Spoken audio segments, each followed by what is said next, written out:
चलिए आज आधुनिक भारत के एक ऐसे निर्माता की कहानी में गहरे उतरते हैं जिनका जीवन संघर्ष और साहस की एक बेमिसाल कहानी है। ये कहानी किसी महापुरुष की तरह शुरू नहीं होती, बल्कि ये शुरू होती है 1901 में एक 9 साल के बच्चे से जो ट्रेन की यात्रा पर निकला था।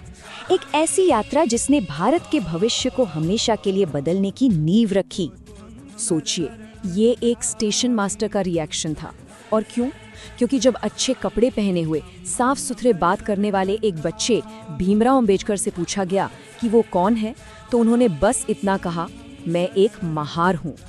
एक ऐसा समुदाय जिसे उस वक्त का समाज अछूत मानता था। बस वो एक शब्द और सब कुछ बदल गया। जो सफ़र नए कपड़ों के उत्साह और पहली बार ट्रेन देखने की खुशी के साथ शुरू हुआ था, वो देखते ही देखते एक भयानक और अपमानजनक अनुभव में बदल गया। कोई भी गाड़ी वाला उन बच्चों को अपनी गाड़ी में बिठाने को तैयार नहीं था, क्योंकि उन्हें लगता था कि बच्चे अछूत हैं। आखिरकार एक अपमानजनक सौदे के बाद बच्चों को खुद बैलगाड़ी चलानी पड़ी, जबकि गाड़ी का मालिक उनके साथ साथ पैदल चलता रहा, सिर्फ इसलिए ताकि वो अपवित्र न हो जाएं। और उस रात वो बच्चे भूखे प्यासे ही सो गए। पानी नहीं मिला। ये बात ठीक वैसी ही थी जैसा उनके साथ स्कूल में होता था। भीमराव स्कूल में पानी के नल को छू नहीं सकते थे।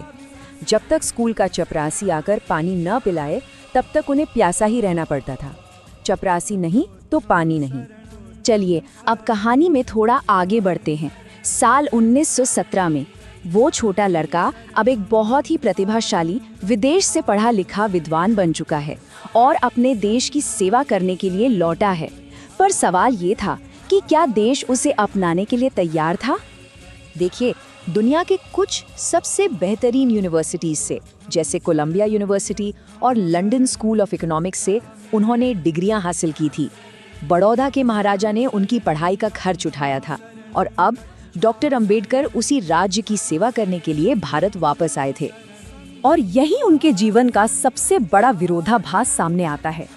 एक तरफ उनकी जबरदस्त काबिलियत थी और दूसरी तरफ समाज का क्रूर भेदभाव।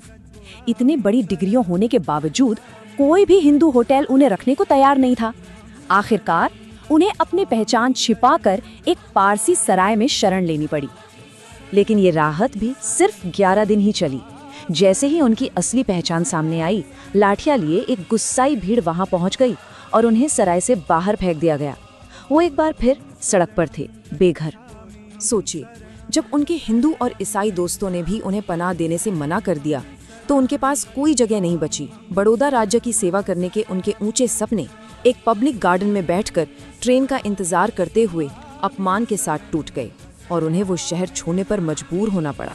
ये जो घटनाएं थी, ये कोई 1-2 बार होने वाले हादसे नहीं थे। नहीं, ये उस गहरी बीमारी के लक्षण थे। एक ऐसा जहर जो पूरे भारतीय समाज की रग रग में फैला हुआ था।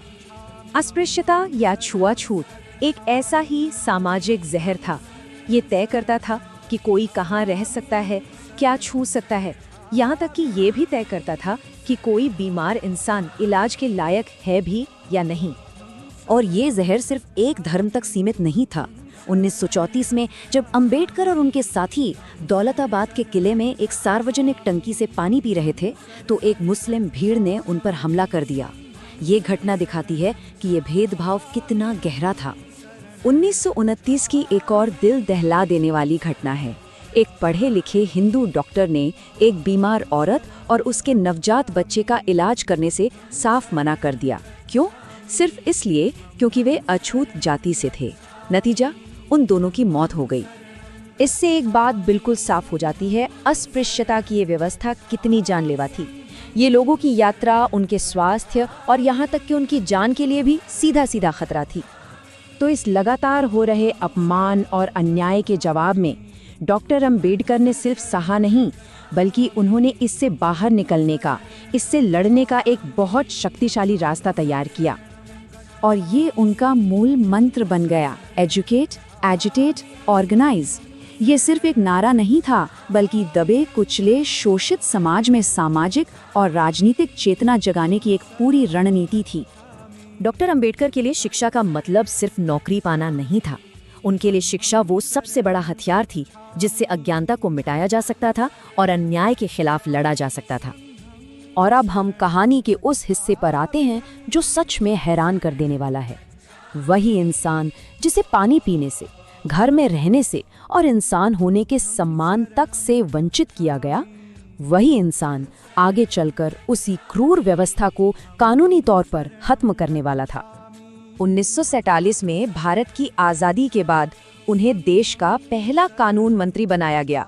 ये एक बहुत बड़ी शक्ति और जिम्मेदारी वाला पद था और इसी पद पर रहते हुए उन्होंने भारत के इतिहास का शायद सबसे जरूरी काम अपने हाथ में लिया।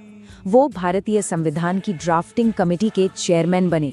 मतलब देश का संविधान बनाने की सबसे बड़ी जिम्मेदारी उनके कंधों पर थी। और उन्होंने उस संविधान में समानता और न्याय के सिद्धांतों को हमेशा के लिए शामिल कर दिया। उन्होंने कानूनी तौर पर छुआछूत को खत्म किया। उन्होंने उन सभी अन्यायों के खिलाफ एक मजबूत कानूनी ढाल बना दी जिनका सामना उन्होंने खुद अपनी पूरी जिंदगी किया था।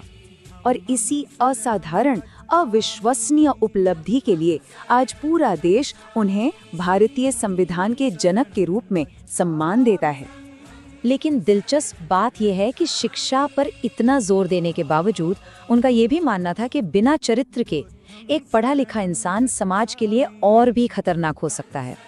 उनके लिए शिक्षा से भी ऊपर थी नैतिक शक्ति, कैरेक्टर। और अंत में ये कहानी हमें एक बड़े सवाल पर छोड़ जाती है कि कैसे एक इंसान का व्यक्तिगत संघर्ष, उसकी अपनी पीड़ा लाखों लोगों के लिए एक ज्यादा न्यायपूर्ण और बराबरी वाली दुनिया बनाने का नक्शा बन सकती है।